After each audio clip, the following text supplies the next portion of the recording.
पिछली वीडियो में हमने किए थे 8 न्यूमेरिकल। ये है हमारा work, energy and power chapter है। इसमें जो डिफरेंट फॉर्म्स ऑफ एनर्जी है, बी यूनिट है, वो कर रहे हैं हम। अब हमने करना है 9th न्यूमेरिकल। 9th न्यूमेरिकल देखिए क्या है, एक फिगर दी हुई है।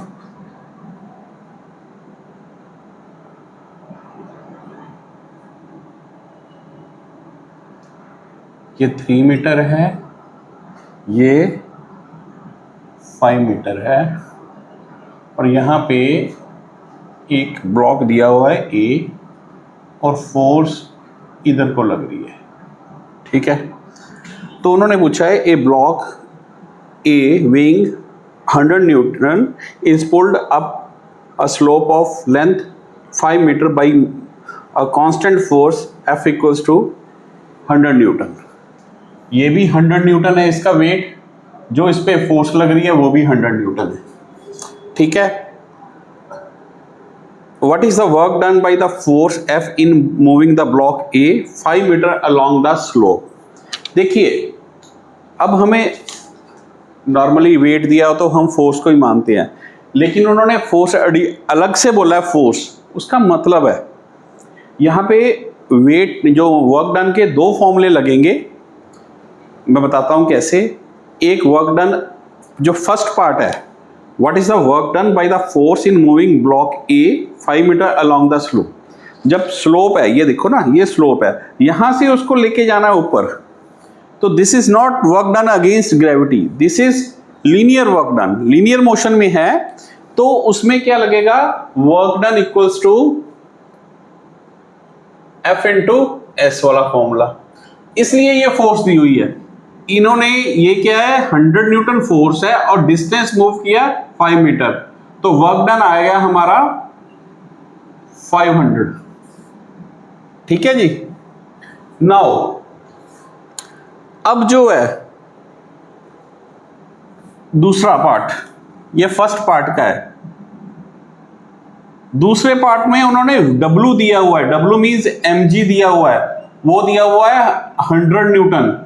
ये कंफ्यूज नहीं होना, इसमें अलग वैल्यू भी हो सकती थी। ठीक है ना, तो ये फोर्स लगी है इस पे। अब इसमें इसका वेट दिया हुआ है, इसमें मास भी दे सकते थे, मास 10 kg भी दे सकते थे, तो भी 100 न्यूटन बनना था। ठीक है, ये W दिया हुआ है। Account what is the increase in potential energy of the block ए। अब ब्लॉक यहां पे है, मींस ग्राउंड लेवल पे है, तो वहां पे पोटेंशियल एनर्जी 0 होती है, मींस ये 0 है।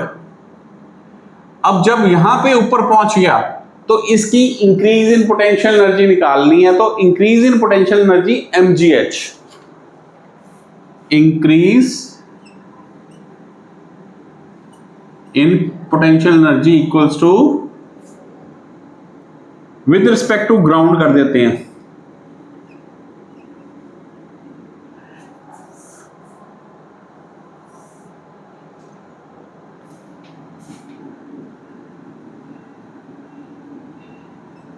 चलो ये भी लिखते क्योंकि उन्होंने पूछा नहीं, हमने जितना पूछा है उतना ही बोलते हैं।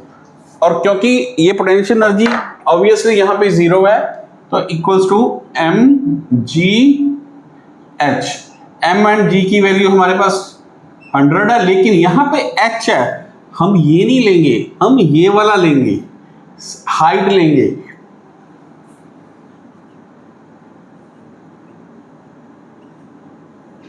ये एक आंसर आ गया, एक आंसर हमारा ये आ गया, ये जूल में है, ये वर्क पोटेंशियल एनर्जी है ना। नाउ इसमें एक चीज और पूछी है, देखो पोटेंशियल एनर्जी हमारी 300 जूल हुई, वर्क डन लगा हमारा 500, तो उसने कहा account for the difference in work done by the force and increase in potential energy of the block. ये डिफरेंस क्यों है? ये डिफरेंस इसलिए है, जब यहां पे हम लेके जाएंगे तो फोर्स ऑफ फ्रिक्शन लगेगी। फोर्स ऑफ फ्रिक्शन क्या होती है? अपोजिंग फोर्स होती है। अगर हमारी फोर्स इधर लग रही है, मोशन इधर है, तो Fr force of friction opposite direction में लगती है, तो हमें एक्स्ट्रा वर्क करना पड़ता है उस फोर्स ऑफ फ्रिक्शन को ओवरकम करने के लिए। तो इसलिए ये एक्स्ट्रा वर्क आया, और वो एक्स्ट्रा वर्क कैसे अपीयर होगा? Mostly in the form of heat. ठीक है, तो द डिफरेंस अब यहां पे लिख देते हैं, account for the difference. The difference 200 joule is used to overcome force of friction between the block and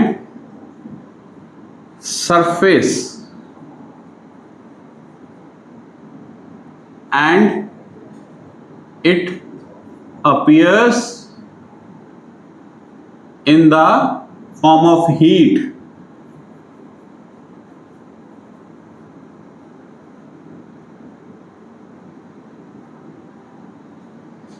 ये वाला, ये इसका थर्ड आंसर है, ये थर्ड का।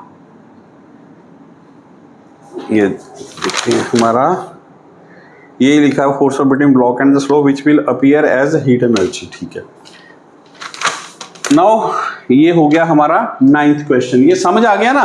हमने पहले 100 न्यूटन फोर्स से linear work done, F into S वाला फॉर्मूला, फिर ये आया 500 जूल, फिर हमने पोटेंशियल एनर्जी इंक्रीज निकालनी है तो mgh, उसके लिए हमें W दिया हुआ था। ठीक है, इसको नहीं कंसिडर करना, ये इसलिए है, इसके लिए। अब जो 100 ये दिया हुआ, ये कंफ्यूज करने के लिए, यहां मास भी 10 kg दे सकते थे, m 10 है, g 10 है, 100 तब भी बनना था, इन्होंने कंफ्यूज करने के लिए दिया है। तो लेकिन ये 300 जूल, राइज तो 300 जूल हुई है, लेकिन हमारा वर्क डन लगा 500, तो वो 200 जूल कहां गए? वो 200 जूल फोर्स ऑफ फ्रिक्शन में को ओवरकम करने में लगे। फोर्स ऑफ फ्रिक्शन ऐसी फोर्स है, जब कोई भी बॉडी मूव करती है तो उसके अपोज लगती है। अगर आप इधर जा रहे हैं तो फोर्स ऑफ फ्रिक्शन पीछे के लगेगी, 180 डिग्री में लगेगी, तो वो जो वर्क डन है उसको ओवरकम करने के लिए लगा। ये हमें रीजन देना है, this is very important concept. अब हम कर रहे हैं 10th numerical.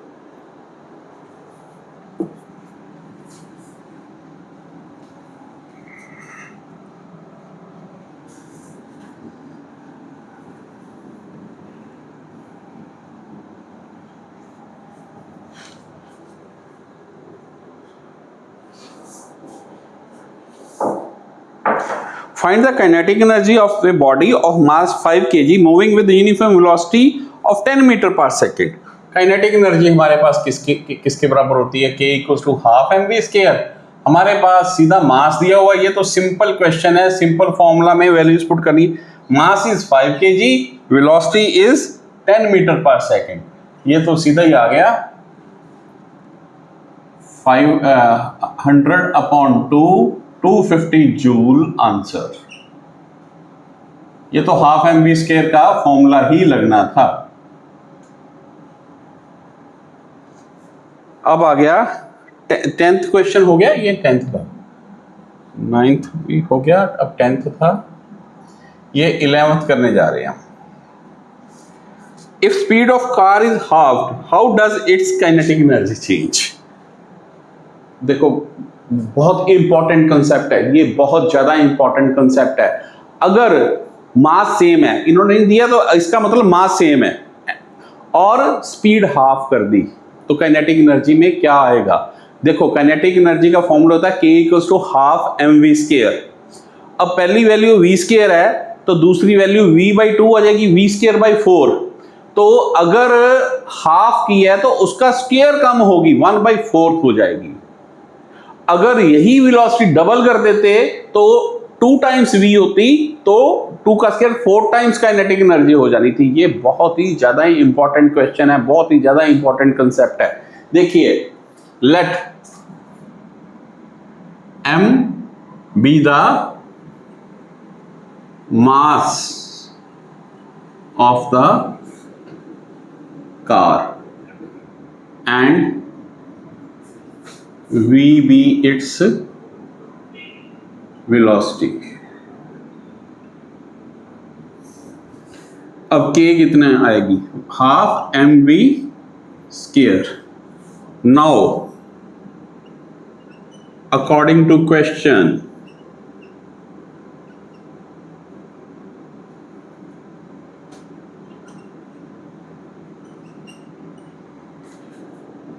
v is half कर दिया उसको, दैट इज इट बिकम्स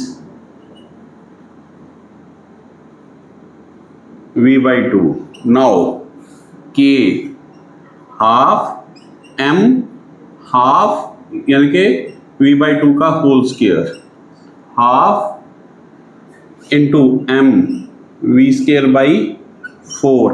अब थोड़ा सा यहाँ पे देखते हैं क्या इसको लिखने का ही तरीका है. 1/4 ऐसे रहने दो into half m v square. और ये क्या है, ये हाफ एम वी स्क्वायर ये वाला है, और ये किसके बराबर है, के बराबर. ये हम k1 मान लेते हैं, ये k2 मान लेते हैं. तो k2 किसके बराबर आ गया हमारा, k2 equals to 1/4 k1. Hence ke becomes 1/4 when its velocity is half. अब अगर इसकी वेलोसिटी डबल कर देते, मैं वैसे इसका एक अलग क्वेश्चन बना रहा हूं. अब अगर इसकी वेलोसिटी डबल कर देते तो क्या होता. ये तो 10th आपका बुक के अकॉर्डिंगली जो क्वेश्चन है 11th हो गया. अगर इसकी वेलोसिटी डबल कर देते तो यहां पे हमारा आ जाना था 2v.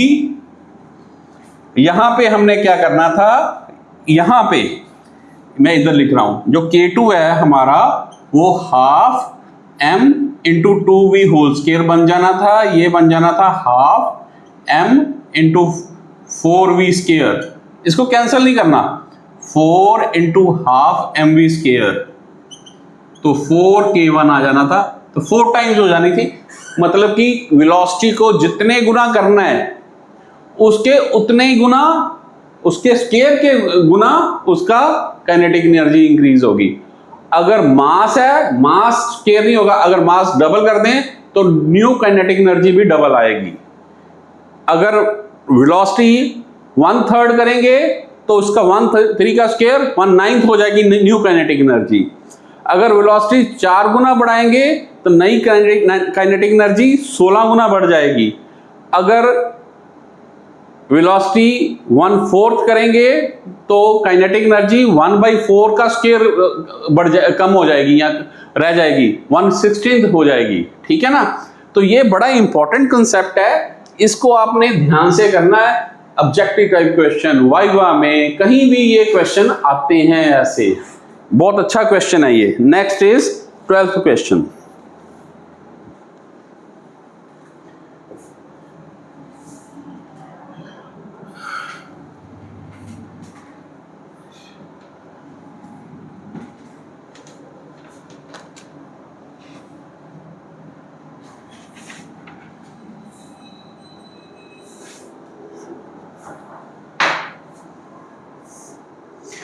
Two bodies of equal masses are moving with uniform velocities v and 2v. अब देखो दो बॉडीज हैं, मासेस सेम है, तो वेलोसिटीज दी हुई है. ठीक है, तो उनकी रेशियो ऑफ काइनेटिक एनर्जी निकालनी है. अब k1, पहले केस में मास सेम है, वेलोसिटी है हमारे पास v, इसकी आगे k1 आ गया half m v square.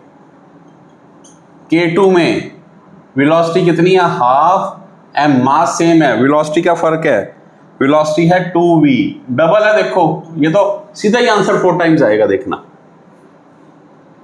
Half m into 4v square, 4 into half m v square, ये आ जाएगा 4k2 K1, ठीक है, ऐसे लिख देते हैं।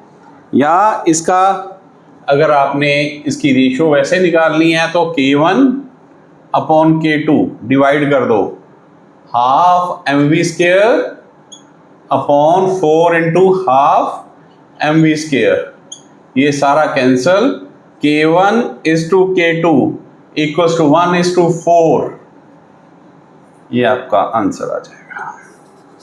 बहुत सिंपल क्वेश्चन है ये, कॉन्सेप्ट समझने वाली बात है। This was our 12th numerical. अब नेक्स्ट वाला भी काइनेटिक एनर्जी पे ही बेस्ड है, इसको ध्यान से करते हैं।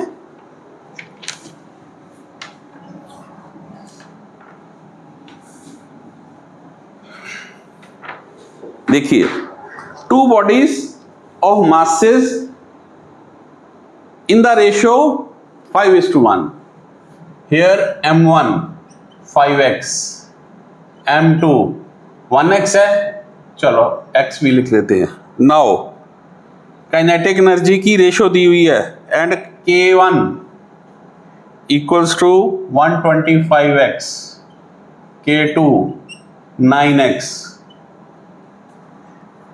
Calculate the ratio of their velocities. चलो जी, बड़ा सिंपल है, सिर्फ इसको घबराना नहीं है। रेशियो आती है तो एक्स लगा देते हैं हम, K1 निकालते हैं, हाफ m1 v1 स्क्वायर, ठीक है जी।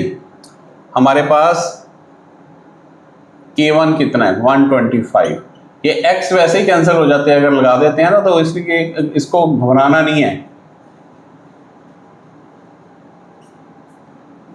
अब v1 square equals to 125 into 2 upon 5। देखो ये 2 इधर चला गया, 5 इसके नीचे आ गया, और जो x भी लगा देते हैं, x तो कैंसिल होना ही था, ठीक है। ये आ गया हमारे पास 25, v स्क्वायर v1 की स्क्वायर की वैल्यू √50 इक्वल्स टू क्या आ जाएगा 25 इंटू 2 आ जाएगा, ये आ गया हमारे पास 5√2। नाउ नेक्स्ट, अब आ जाएगा हमारा K2 निकालते हैं। K2 half m2 v2 square. अब K2 दिया हुआ हमारे पास 9x, हाफ m कितना है 1x, x इंटू v2 निकालना है, x तो ऐसे कैंसिल कर दो, ये 9 into 2 equals to v2 square, it implies to v2 equals to v2 square equals to 18, 9 into 2 ही कर देते हैं चलो, और v2 कितना आ जाएगा 9 into 2 square root, this is 3√2, और हमने निकालना क्या है v1 इज टू v2। हमारे पास ये वैल्यू यहाँ पे थोड़ा सा कंफ्यूजन ना हो, this implies to this is v1 5√2, this is v2, ठीक है। नाउ हमने निकालना है v1 upon v2, 5√2 upon 3√2, √2 cancel, ये आ गया 5/3, रेशो आ गई v1 is to v2 equals to 5:3। ये आ गया हमारा आंसर। कुछ नहीं था, मासेस की रेशो दी थी, काइनेटिक एनर्जीज की रेशो दी थी, हमने पहले K1 निकाल दी, K1 equals to half mv v1 square. उसके बाद हमारे पास ये हमने सॉल्व किया, v1 की वैल्यू निकाल ली, स्क्वायर रूट इसका आ गया था 5√2। सिमिलरली हमने K2 निकाला, K2 की वैल्यू हमारे पास 9x थी, m2 की x थी, v2 का स्क्वायर था हमारे पास, हमने इसको सॉल्व किया, v2 की वैल्यू आई 3√2, सिंपली डिवाइड किया, v1 इज टू v2 आ गई, ठीक है। ये था हमारा क्वेश्चन नंबर 13। इसका आंसर हम चेक कर लेते हैं एक बार, 5:3। अब आएगा हमारा 14th question.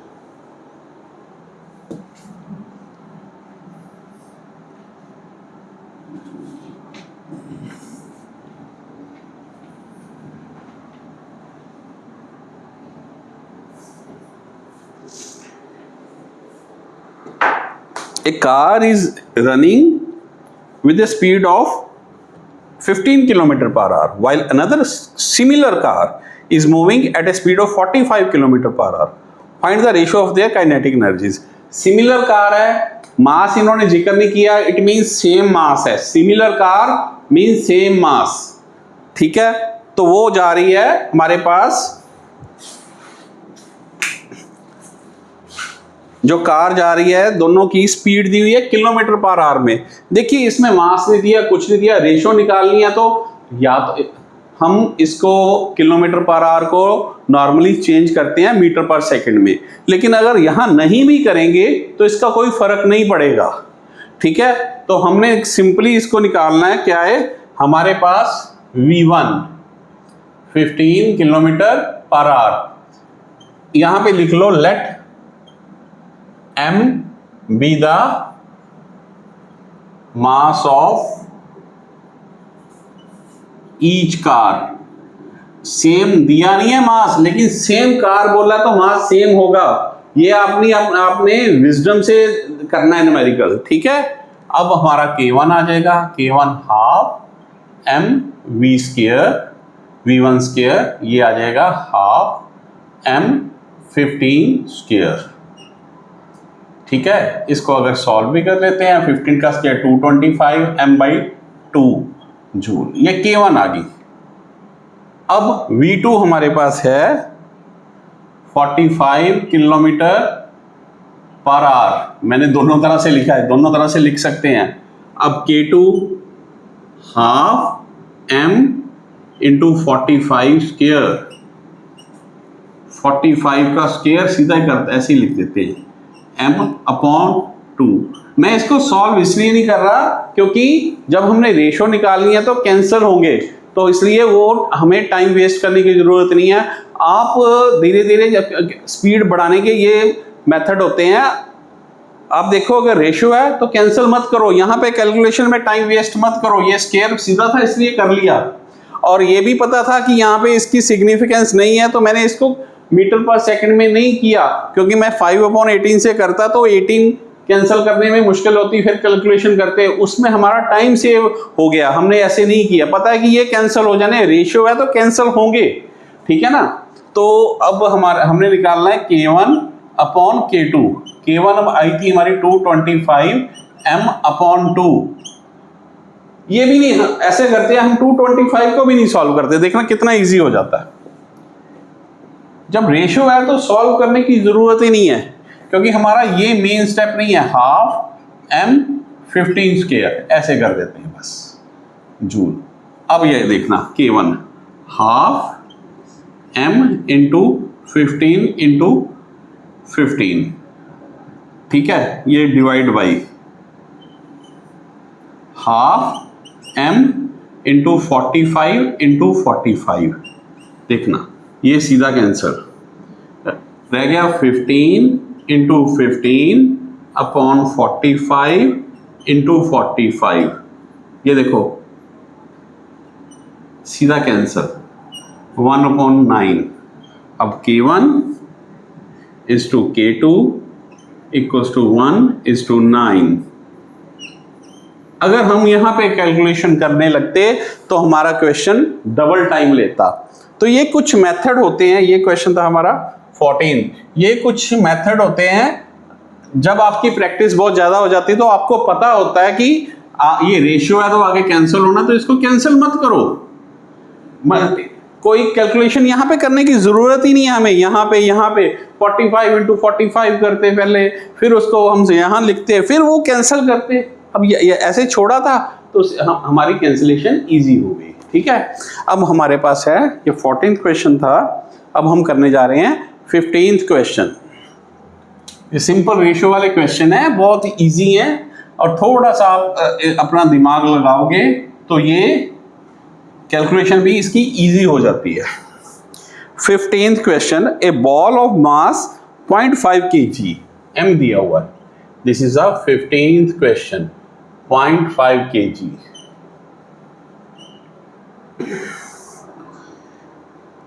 slows down from a speed of 10 meter per second to 6 meter per second. v1 दी हुई है हमारे पास 10 मीटर पर सेकेंड, स्पीड स्लो होगी, ठीक है ना, बॉल थी चल रही है, स्लो होगी, उसकी नेक्स्ट वेलोसिटी आ गई 6 मीटर पर second.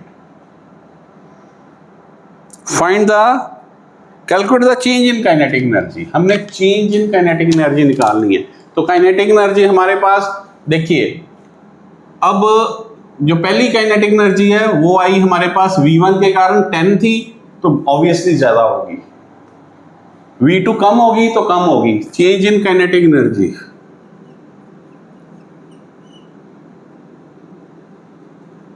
Equals to K2 minus K1, ना K1 माइनस K2, क्योंकि K1 वाली यहां पे चलो मैं लिख भी देता हूं, हमारे पास K1 है half m v1 square equals to half m तो सेम है 0.5 इंटू v1 स्क्वायर 10 का स्क्वायर। यहां मैं सॉल्व नहीं करने जा रहा अभी। K2 half m v2 square half into 0.5 into 6 का स्क्वायर। अभी इसको कुछ नहीं सॉल्व करना क्योंकि ये हमारा आंसर नहीं है, हमारा आंसर यहां मिलेगा। K1 कितना आएगा, हाफ इंटू 0.5 इंटू 10 का square minus half into 0.5 into 6 का स्क्वायर। ये देखो अब इसमें क्या है, देखो बड़ा मजेदार आ गया, ये देखने में टफ लग रहा है, इसको सॉल्व कैसे करेंगे। ये हमारे पास कॉमन, इसको कॉमन निकाला, हाफ इंटू 5/10 कॉमन, अंदर बचा 10 स्क्वायर माइनस 6 स्क्वायर, वह 100 माइनस 36 आ जाएगा वैसे, ठीक है ना। ये देखिए 1/2 इंटू 5/10 इंटू ये आ जाएगा 100 माइनस 36, ये आ गया 1/2 इंटू 5/10 इंटू 64, ठीक है। ये आ जाएगा हमारे पास, ये 32, ये 5, ये 16, ये कैंसल, जो आंसर आ गया हमारे पास 16 जूल। हमने यहाँ भी अपना टाइम सेव किया, अपनी एनर्जी सेव की, कैलकुलेशन में उलझे नहीं यहाँ पे, क्योंकि हमें पता है ये हमारा आंसर नहीं है, हमारा आंसर तो आगे है, तो इसलिए कैलकुलेशन जो छोड़ी और वो कॉमन निकला। ये कॉमन निकालने की हैबिट डालो, बहुत कुछ इजी हो जाता है, उससे आपके एग्जाम में जो है क्वेश्चन जल्दी होंगे, टाइम सेव होगा। अगर यहाँ पे कैलकुलेशन करोगे, हो सकता है वो कैलकुलेशन में कोई गड़बड़ हो जाए, गलत हो जाए, यहाँ पे आपके गलती हो सकती है। तो जितनी कैलकुलेशन इन स्टेप्स में अवॉइड कर सकते हो कर लो, ठीक है ना। अब हमारा होगा 16th question.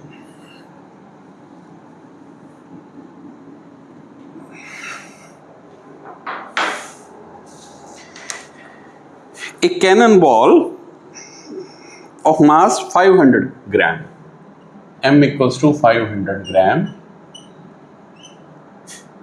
is fired with a speed of 15 meter per second. V is 15 meter per second. Find its kinetic energy and its momentum. Now, kinetic energy ये मीटर पर सेकेंड है, 500 ग्राम है, तो हमने 500 अपॉन 1000 ये kg कट भी कर सकते हैं, कर दो, नहीं तो मैं तो ऐसे ही छोड़ूंगा। अब इसमें K1 काइनेटिक एनर्जी क्या होगी, half m v square, half ये यहाँ पे कैंसिल कर देते हैं, चलो 5/10 इंटू 15 इंटू 15, ठीक है जी। कितना आएगा, कोई कैंसिलेशन नहीं है, कोई कुछ नहीं है, चलो ये 15 स्क्वायर आ गया, तो आपका 225 अपॉन इंटू 5,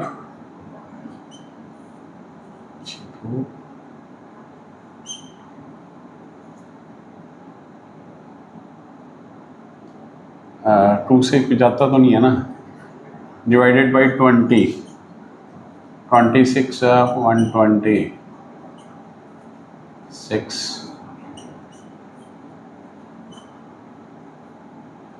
देखें कितनी आई है इसमें, गड़बड़ ना हो गई। 16th का 56 पॉइंट आना चाहिए था यार ये वाला। यहाँ पे कैंसिल हो गया, चलो देखते हैं, दोबारा देखते हैं इसको। कैंसिल कर दिया अगर, ये आ गया 225/4, 4 5 ज़ा 50, ये आ जाएगा, हाँ 4 5 ज़ा 20, 4 6 ज़ा 56.25, ये आ गई हमारी काइनेटिक एनर्जी। देखिए ये थी 56.25। नाउ मोमेंटम, मोमेंटम के हमारे पास फॉर्मूला है, momentum equals to P equals to mass into velocity.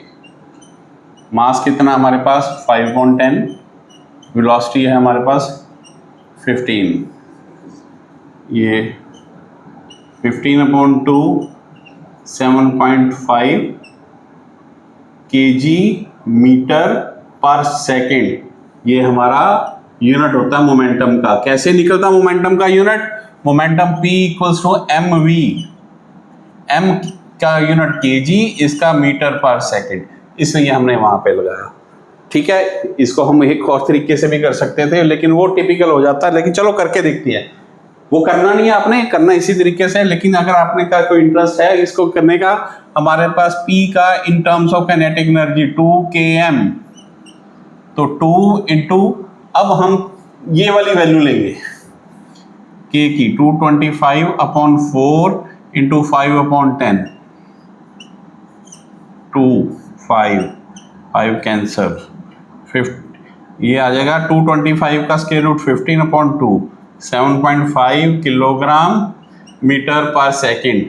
ये दूसरा मेथड है। और मोमेंटम ये आप कर सकते हो अगर आपको याद है ये फॉर्मूला, लेकिन इसमें थोड़ा सा स्क्वायर रूट है और ये सीधा निकलता है। ठीक है, ये हमारा था 16th question. In case of any doubt, call me at 917696151373. I belong to Patiala.